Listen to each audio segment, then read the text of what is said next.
है, और पतिव्रता नारी के साथ आज तक कोई सका है, ना सकेगा, ईश्वर भी नहीं सका है। तो सती अनुसुईया बनो, और पति कितनों फटकारते हैं, सेवा उसी का चरण का करो। अगर वो 1,00,000 बात कहते हैं तो आप एको बात का जवाब मत दीजिए। आपका जो उचित और वाजिब जो सेवाएं हैं आप उसका करते रहिए। पत्थर पिघलता है प्रेम से, वो तो इंसान है। आप अपनी प्रेम, अपनी आस्था, नारी क्या है? नारी दुख हरण है। इस संसार में एक जोड़ी जो बंधन लगाया है ईश्वर ने, नारी दुख हरण के रूप में जाना जाता है। कि पति कहीं से आया, उसको कोई गलत बात ना कहना, ना कोई ऊंची आवाज में कहना।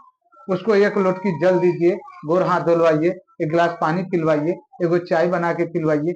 भूखे सूखे रहते हैं, माथा में टेंशन तरह तरह का होता है, उसको थोड़ा नाश्ता पानी कराइए, खाना खिलाइए। कितना आपदा है, दुख है, कष्ट है, आप जान रहे हैं कि दूसरे का घर घुस के आया है, लेकिन फिर भी नहीं करना है। उस समय आप अपना प्रेम उसको देते रहिए और अपनी कला से उसको झुकाइए। आप जब पति का सेवा करना शुरू कर देंगे तो पति को यह समझ में आ जाएगा कि हम कौन भूल भुलैया में पड़ गए थे, या रोल का फूल देख करके, सिमर का फूल देख करके हम अपने देवी का पूजा करना रोल फूल भूल गए। बात को बुझ रही है? इसीलिए पतिव्रता नारी बनो और पति का सेवा करना सीखो। लाख आपदा आए, जो लोग एक पति छोड़ के दूसरे पति, या जो मर्द एक पत्नी को छोड़ के दूसरी पत्नी की ओर दिखता है, वह इस संसार का हैवान लोग है। उसको कभी ना देवी देवता का शरण मिलेगा, और ना कभी धन संपत्ति उसके पास टिकेगा, और ना समाज में उसकी प्रतिष्ठा ऊंचा होगा। बात को समझ रही है? इसीलिए कर्म प्रधान, श्री कृष्ण जी कहे थे गीता सार में कि कर्म प्रधान कर विश्वाखा, जस करनी तस फल चाखा। कर्म को अबल करो, सफलता ही सफलता है। कोई दवा, कोई जड़ी जंत्र की आवश्यकता नहीं है, कर्म से उसको झुका। समझ गई? एक लपड़ मार भी दे तो कौन मारा भाई? पति ने मारा है ना। वही बंधु है, वही दोस्त है, वही माता है, वही पिता है, वही दुख का साथी है, वही सुख का साथी है। उसके सिवा कोई नहीं है। तुम्हें जो जन्म दिया है नारी का, वो माता पिता भी उसका अपना नहीं होता है। इसीलिए पति का एगो छोटी सी बात है, हल्ला नहीं करेंगे। नारी लोग कहीं जाती है तो होजर गोजर करती है, जो अच्छे बात होता है उस पर ध्यान नहीं देती है। जब लव और कुश को सीता मैया ने गुरु के आश्रम में जन्म दी थी, और रावण को मार करके जब राम जी वापस आए थे अयोध्या में, तो राम जी सोचे थे ये तो ब्राह्मण हत्या हमसे हो गया, ब्राह्मण हत्या का दोष लग गया, इससे निवृत्त होना है। तो अश्वमेध यज्ञ का आयोजन किए थे।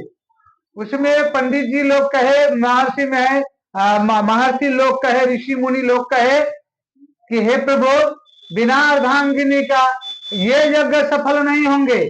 इसीलिए यज्ञ में जो आहुति दिया जाता है उस पर जोड़ा बैठते हैं। ठीक है? तो उस राम जी को कहा गया था कि आप दूसरा स्वयंवर कीजिए, तब ये यज्ञ सफल होगा। तो कोई लोग किसी राजा की लड़की देखे, कहीं पात्री और कहीं कहीं देखे। तब राम जी अपने दिमाग लगाए। कभी इस बात को सीता ने सुनी, कौन? गुरु माता ने कही कि सीता तुम कुछ और जान रही है तो क्या? तो बोला राम जी अश्वमेध यज्ञ कर रहे हैं, यज्ञ तो बिना पत्नी का होगा नहीं, और तुम जा नहीं सकती हो। उस परिस्थिति में राम दूसरा स्वयंवर कर रहे हैं। ये बात तत्क्षण सीता के मन में जागृत हो गई, और सीता कहा कि ऐसा कर सकता है श्री रामचंद्र जी?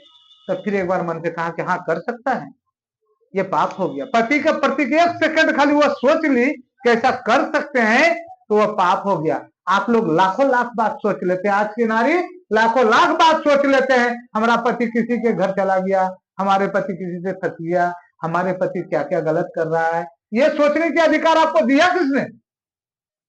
वो तो अपना कर्म कर रहे हैं, वो सही कर रहे हैं या गलत कर रहे हैं, वो अपना कर्म कर रहे हैं। आप अपना कर्म में अबल रहिए ना। आप गलत कर्म करने का कदम काहे उठाते हैं? आपको पति का सेवा करना है।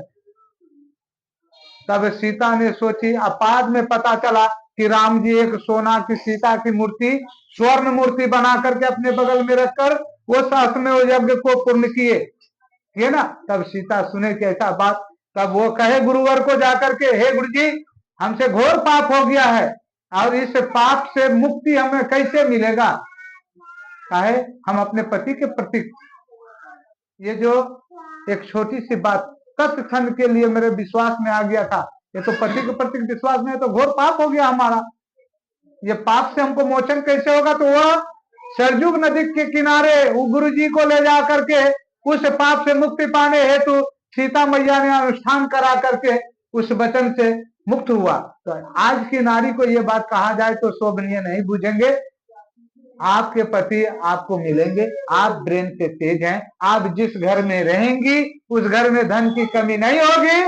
अगर आपके पतिदेव इस बात का साबित खोजना चाहता है तो तुम्हारे लिखे कपार में लिखी हुई वाणी से हम अपने YouTube के माध्यम से आपके पति को अवगत करना चाहेंगे कि अगर उनके मन मस्तिष्क में यह बसता है कि हम अरहुल के फूल नहीं, सिमर के फूल नहीं लाए हैं, हम अरहुल फूल पकड़ा गया, इसकी सामता काली रंग है, हमको कहीं गोरकी मिलेगा नौकरी के बल पर, तो हम उसको लिख देना चाहेंगे अपने इस YouTube के माध्यम से कि आपके भाग में, आपके भविष्य में धन की उत्पत्ति है।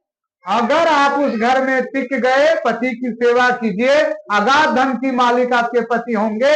अगर पति को बुद्धि होगा तो आपने अर्धांगिनी को ले जा करके अपना अच्छे जीवन का गुजर बसर करेंगे और सुख संपदा से और प्रतिष्ठा से परिपूर्ण रहेंगे। ठीक है, तुम अपना कर्म से बलवान रहो, अपने माइंड को कभी अपने रास्ता से बिछड़ने मत दो, वह अपने जगह पर शांत हो जाएगा। ये माँ की दरबार में जो तुम आई है, हमने कोई जड़ी जंत्र तंत्र मंत्र का प्रयोग उस पर नहीं करेंगे और न कभी किसी नारी को सलाह देंगे। जा तथास्तु कहते हैं, तुम्हारे पति अगर ये ऋग वेद, यजुर्वेद, सामवेद, अथर्ववेद की शक्ति और सिद्धि इस माता रानी ने इस दास को दिया होगा तो मेरी वाणी नहीं कटेगी। तथास्तु कहते हैं, जाओ पति का प्यार और प्रेम तुम्हारा बसेगा, तुम अपना कर्तव्य में अबल रहो। ओम दक्षिणी श्रीमत कल्य मत बंकल्य मत रंकल्य मत आरा कमला कमला जय मां।